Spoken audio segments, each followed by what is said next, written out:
ya. Anggun Priani,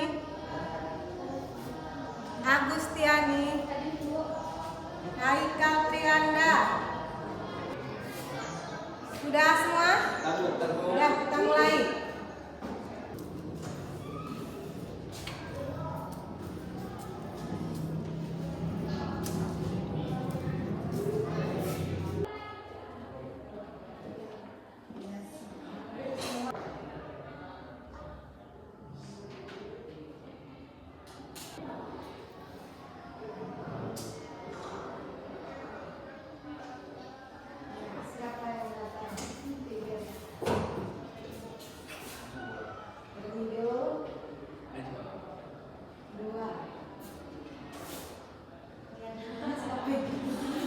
Masih bertahan ya, Ridho, Najwa, Haikal ya ke atas. Udah. Selanjutnya kita masih tentang materi sistem pernapasan. Sebelumnya coba, mengapa ketika selesai berlari napas kita tertunggah-tunggah? Siapa yang bisa menjawab? Kenapa? Siap. Jadi bukan karena biasanya saat kita berlari atau berolahraga, metabolisme tubuh akan meningkat untuk memenuhi kebutuhan oksigen tubuh. Akibatnya akan terjadi peningkatan suhu tubuh, berkeringat serta denyut jantung meningkat, membuat dada berdebar. Selanjutnya coba seperti kemarin kita mencoba tahan napas kita. Siapa yang paling lama bisa bertahan? Tetapi jangan dipaksa ya. Kita mulai ya dari sekarang. 1, 2, 3.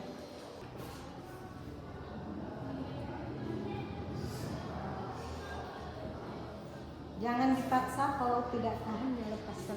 Iya, tinggal dunia. Jadi jangan dipaksa harus bertahan, bukan ya. Kalau sekarang nggak ada paru-paru kita yang sehat, yang bersih, nggak ada, walaupun kita nggak perokok, tetapi paru-paru kita tetap kotor, nggak ada yang bersih. Iya, karena kita merupakan perokok pasif dan banyak lagi polusi-polusi yang lainnya. Ya kan? Udah, lanjut. Sekarang kita masuk ke materi kelainan pada sistem pernapasan. Kemarin udah ada, ibu suruh cari bahan. Ada kalian bawa? Ada, Bu. Nanti kita akan bentuk kelompok dan kita akan membuat poster tentang kelainan pada sistem pernapasan. Bacakan, Agustiani, tujuan pembelajaran kita hari ini. Tujuan pembelajaran, peserta didik dapat menganalisis berbagai macam penyebab sistem pernapasan melalui model pembelajaran proyek Based Learning PJBL serta studi literatur dengan baik. Peserta didik mampu membuat karya yang menunjukkan atau penyakit pada sistem peredaran darah pada pembelajaran proyek Based Learning dengan baik. Tujuan pembelajaran kita hari ini membuat proyek tentang poster penyakit pada sistem. Silakan siapkan alat dan bahannya di atas meja, duduk seperti kelompok yang sudah dibagikan. Mari.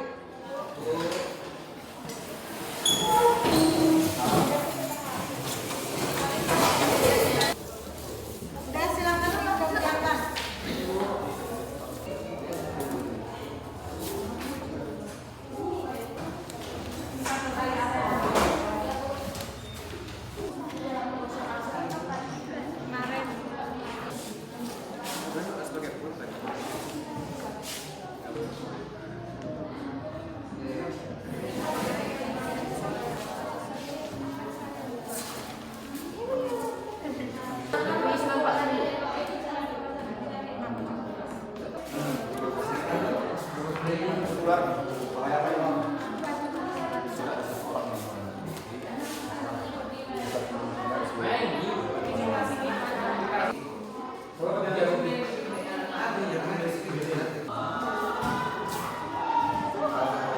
Enggak ini.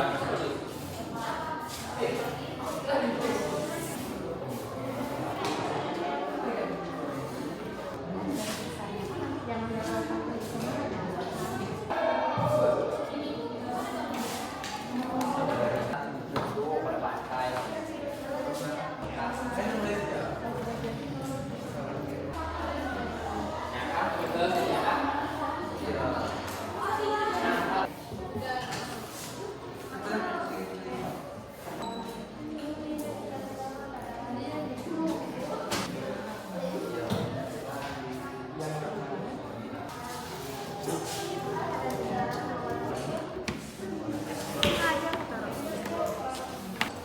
selesai.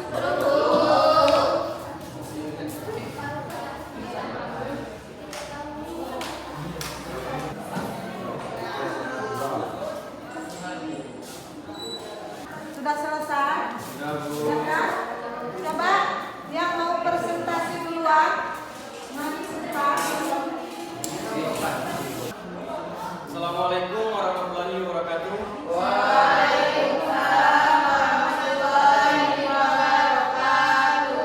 Selamat pagi semuanya. Perkenalkan, kami dari kelompok 3 ingin menyampaikan hasil diskusi kami tadi yang telah kami rangkum kata demi kata yang nanti kami akan menjelaskannya secara detail. Adapun pembahasan kami kali ini tentang yaitu gejala-gejala ataupun gangguan pernapasan. Nah, teman-teman sekalian, timbul gejala gangguan pernapasan tidak bisa berasa sangat tidak nyaman dan mengurangi kualitas hidup kita sehari-hari. Gangguan pernapasan umumnya terkait dengan kondisi patologis yang berdampak pada sistem pernapasan, itu termasuk pada paru-paru. Penyebabnya beragam dan banyak sekali penyakit yang disebabkan dengan akibat sistem pernapasan tersebut. Nah, di antaranya terdapat pada yang di belakang kami, yaitu ada gejala kanker paru-paru, gejala tuberkulosis, TBC,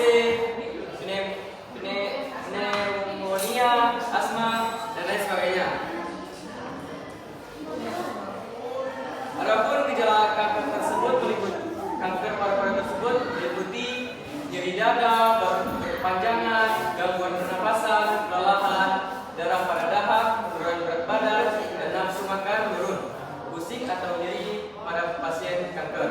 Selanjutnya akan dijelaskan oleh rekan saya. Silakan. Baik, saya di sini akan menjelaskan tentang gejala kanker paru-paru.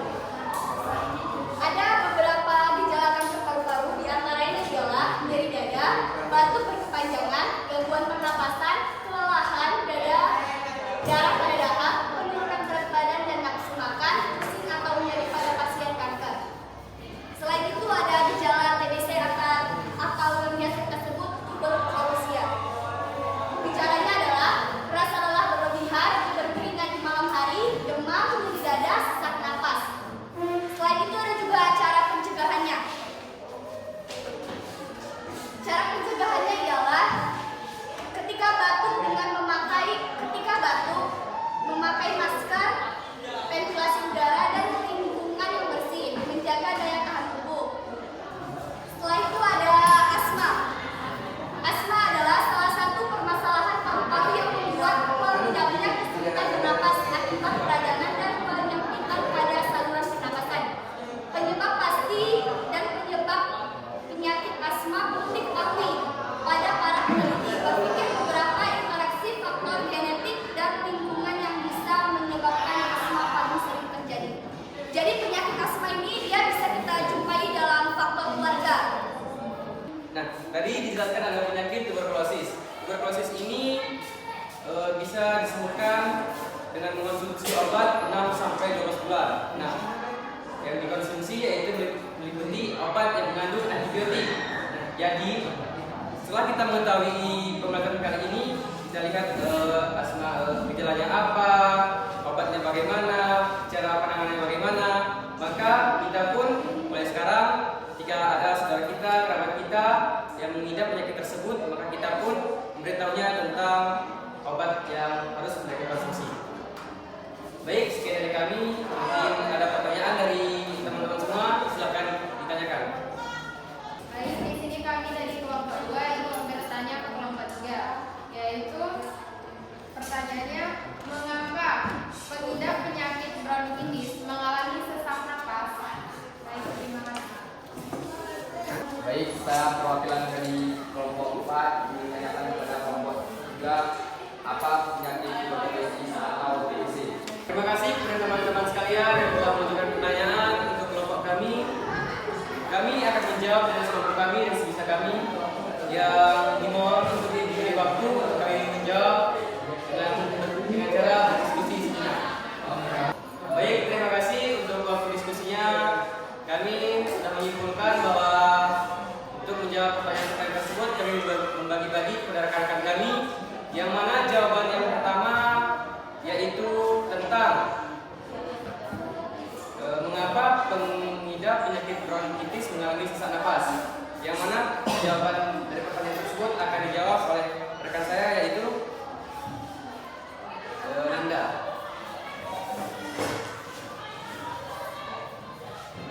Karena infeksi menyerang cabang tenggorokan sehingga menyebabkan lendir yang menyumbat batang tenggorokan. Bagaimana kelompok 1, 2? Untuk pertanyaan dari kelompok Haikal yaitu apa penyebab penyakit tuberkulosis yaitu atau TBC. Nah, seperti yang kita ketahui sebelumnya, tuberkulosis itu adalah penyakit yang disebabkan dari sistem pernapasan. Tuberkulosis ini disebabkan oleh Mycobacterium tuberculosis yang menimbulkan bintik pada dinding alveolus yang memperlambat penyerapan oksigen. Nah, TBC ini adalah sebuah penyakit, bukan tekanan batin cinta. Nah, pada rekan-rekan sekalian, jangan salah sangka, yang mana TBC ini adalah sebuah penyakit yang sangat mematikan. Bukan karena ada C yang disebut cinta, tapi ini adalah sebuah penyakit. Demikianlah jawaban dari pertanyaan-pertanyaan rekan-rekan semua. Apakah masih ada yang belum puas dengan jawabannya? Jika belum puas, bisa ditanyakan kembali.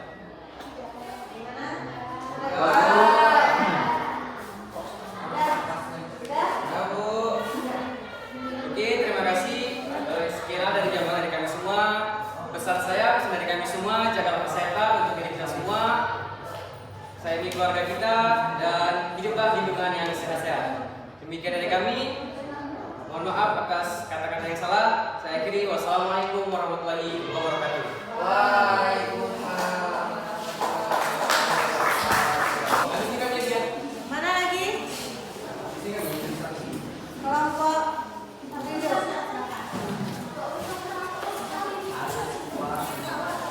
Kepada teman-teman semua, mohon perhatiannya. Assalamualaikum warahmatullahi wabarakatuh. Waalaikumsalam warahmatullahi wabarakatuh. Langsung saja tanpa mukadimah, maksud dan tujuan kami berdiri di sini. Kami perwakilan dari kelompok 1 dan ingin mempresentasikan yaitu tentang materi kita pada hari ini, gangguan, kelainan serta penyakit dalam sistem pernapasan. Kami sudah membuat yaitu berbagai macam penyakit dan gejala pada sistem pernapasan, dan ini hanya simbolis saja. Saya akan menjelaskan materi kami pada hari ini, yaitu yang sudah saya susun sebelumnya. Jadi diawali dengan materi yang pertama. Gangguan pernapasan umumnya terkait dengan kondisi patologis yang berdampak pada sistem pernapasan, termasuk paru-paru. Penyebabnya pun beragam, mulai dari faktor genetik, lingkungan, hingga kebiasaan merokok, yang merupakan pemicu utamanya mayoritas gangguan pernapasan.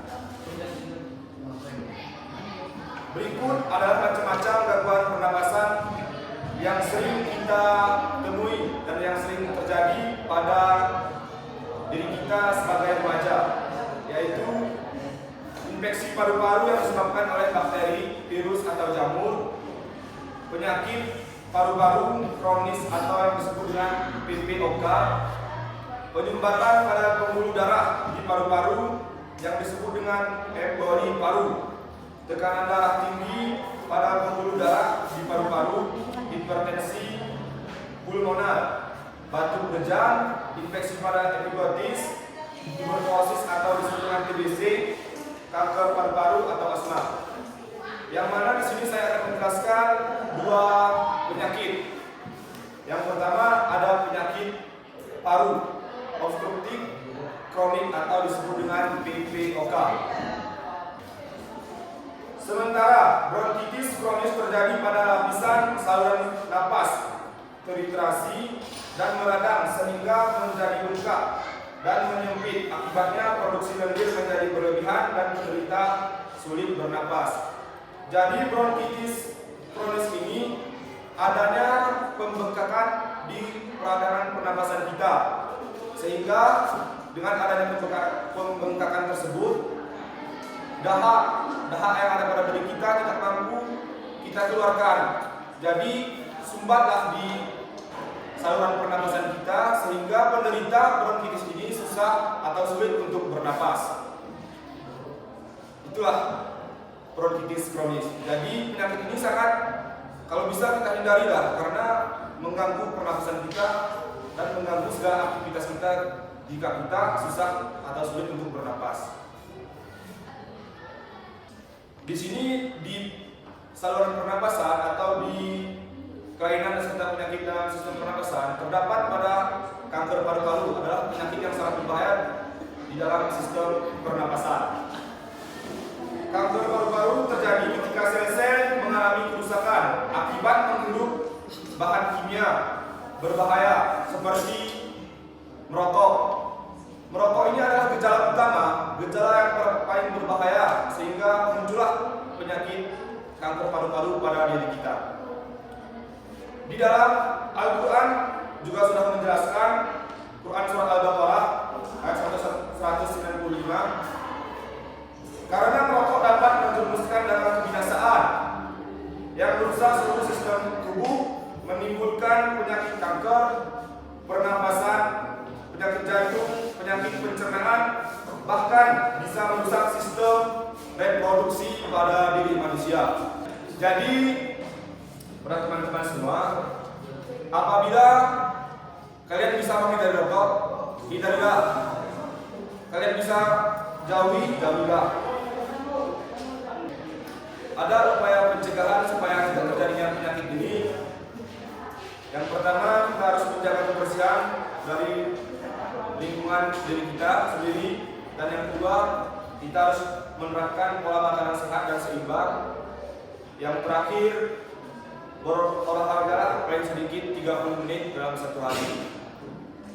Jadi ini dapat kemungkinan besar dapat mencegah daripada penyakit kanker tersebut. Mungkin ini saja yang saya jelaskan. Apabila ada teman-teman yang belum jelas dan ingin mempertanyakan tentang kanker paru-paru serta bronkitis, bisa dipertanyakan kepada kami dan akan dijawab oleh teman kelompok saya, Ibu Raisa, Nanda dan Indonesia. Silakan kepada teman-teman apabila ada pertanyaan yang bertanya, kami buka untuk sesi pertanyaan. Saya perwakilan dari kelompok 4 ditanyakan kepada kelompok 1 tentang siapa yang berisiko besar terkena penyakit kanker paru-paru. Baik, saya dari kelompok 2 bertanya, mengapa penyakit sesak napas dilalui oleh orang yang mengidap penyakit bronkitis?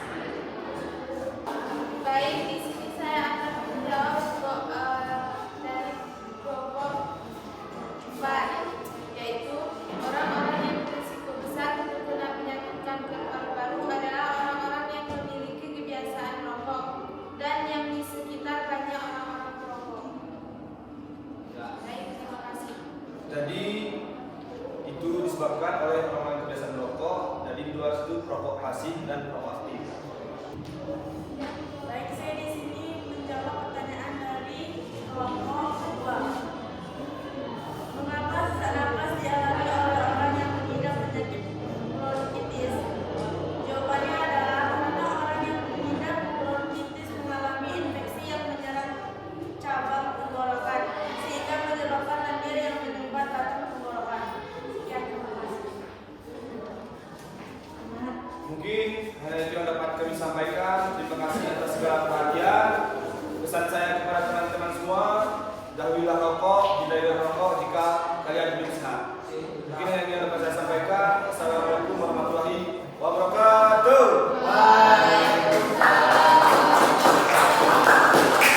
Ada satu kelompok lagi.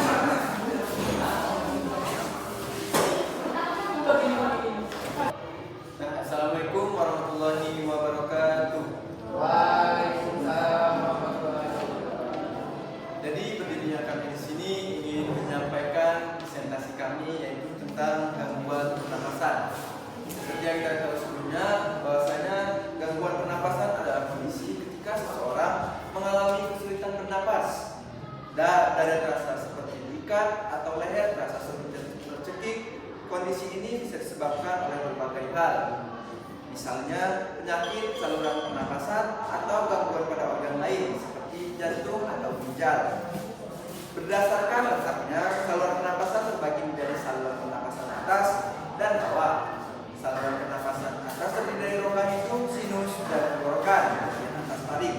Sementara saluran pernapasan bawah meliputi tenggorokan bagian tengah dan bawah, trakea, bronkus, dan paru-paru.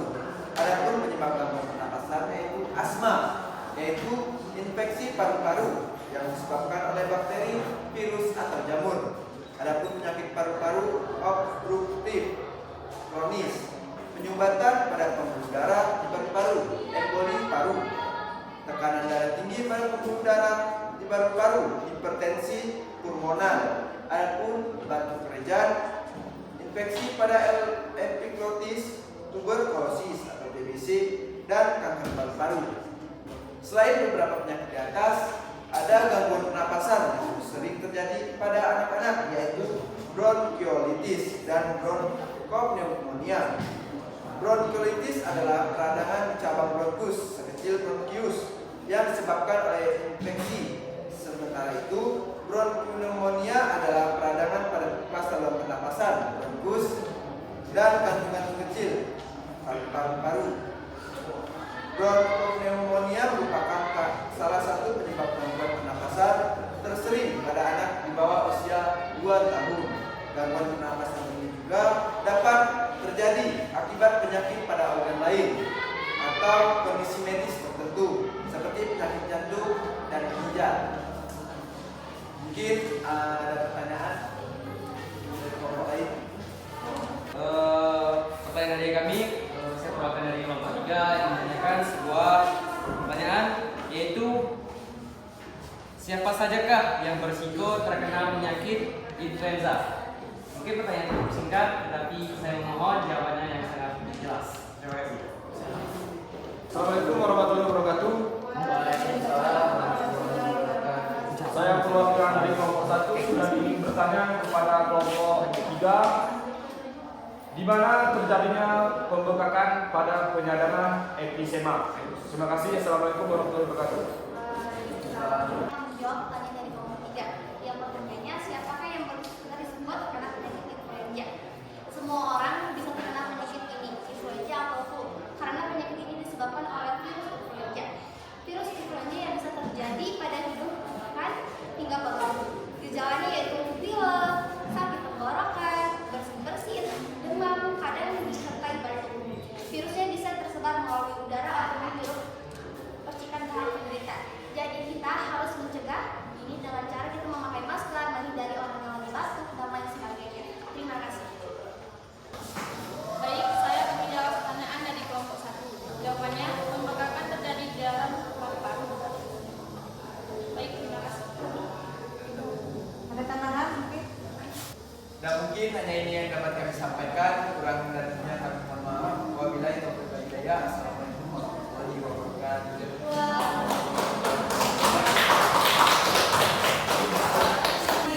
Berbagai macam penyakit dan kelainan pada sistem pernapasan yang sudah disebutkan oleh setiap kelompoknya. Jadi berbagai penyakit pada sistem pernapasan itu ada yang gejalanya ringan dan ada yang gejalanya berat.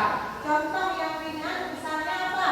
Flu influenza itu gejalanya ringan, apalagi di daerah kita. Mungkin setiap hari kita mengalami influenza.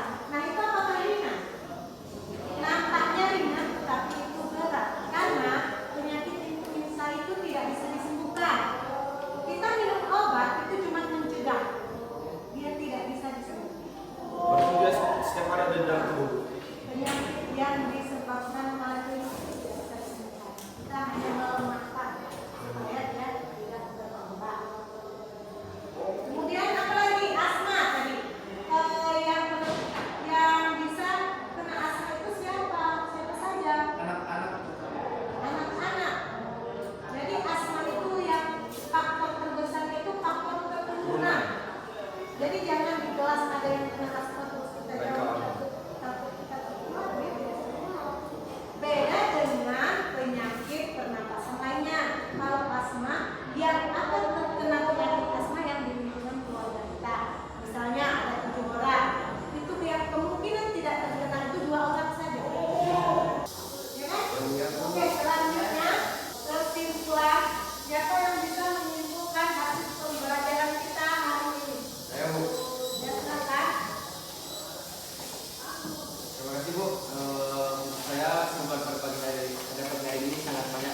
mengetahui tentang kita sedang mempelajari tentang sistem pernapasan yang mana meliputi banyak sekali penyakit-penyakit yang sebelumnya kami tidak mengetahui semuanya, yang gejala-gejala yang tidak kami ketahui tentang penyakit apa saja dan apa saja yang dihindari dalam pada saat kita sedang sakit, makanan apa saja yang harus kita hindari, dan kita pun sekarang sudah mengetahui tentang semisal kita flu itu disebabkan oleh apa, dan gejala-gejala banyak sekali Bu, yang mana hari ini juga asik Bu.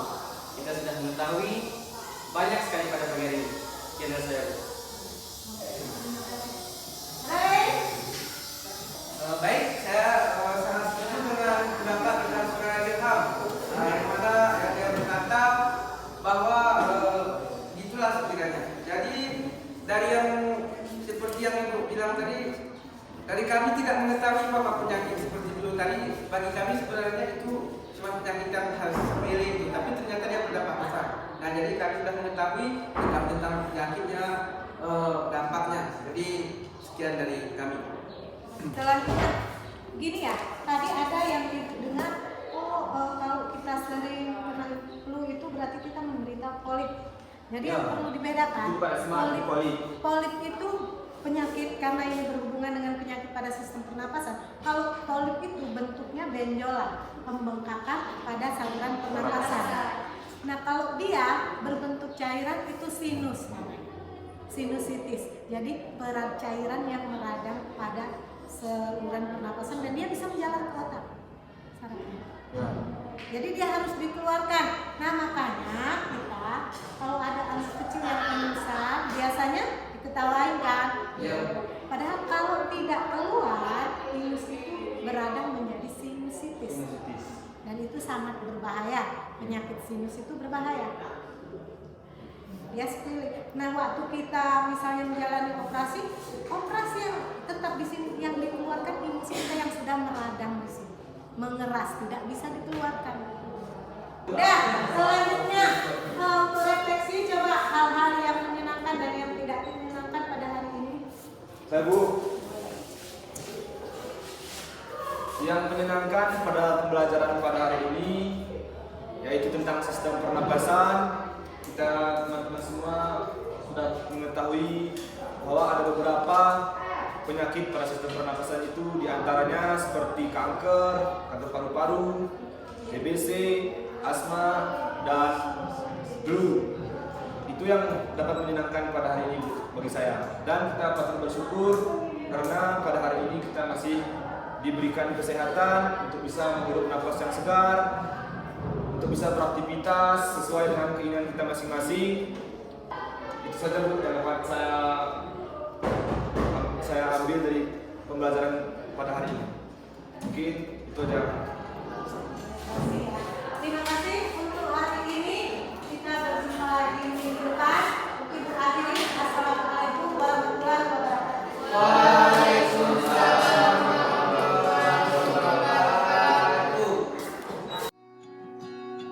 Always the colors.